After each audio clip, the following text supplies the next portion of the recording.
தீர்க்கவே முடியாத பிரச்சனைகளாக இருந்தாலும் கூட தீர்த்து வைக்கிற சக்தி நம்ம கால பைரவருக்கு இருக்குங்க. கால பைரவர்கள் கஷ்டங்கள் தீரணும் அப்படின்னு வழிபட்டோன்னா நல்ல பலன் கிடைக்கும். இதை ஞாயிற்றுக்கிழமை வரக்கூடிய ராகு காலத்தில் 4:30 மணிலேருந்து 6 மணி வரைக்கும் ஞாயிற்றுக்கிழமை ராகு கால நேரம் இருக்குது.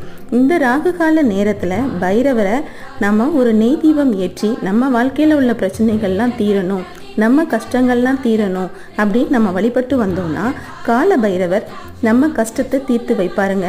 இதை 9 ஞாயிற்றுக்கிழமை இந்த வழிபாடை செஞ்சு பாருங்கள், நல்ல மாற்றம் தெரியும். 9 வாரம் ஞாயிற்றுக்கிழமை நீங்கள் போட்டு முடிக்கிறதுக்குள்ளேயுமே அந்த பிரச்சனை தீர்றதை நீங்களே கண்கூட பார்ப்பீங்க. முயற்சி செஞ்சு பாருங்கள், அனைவருக்கும் நல்ல பலன் கிடைக்கும்.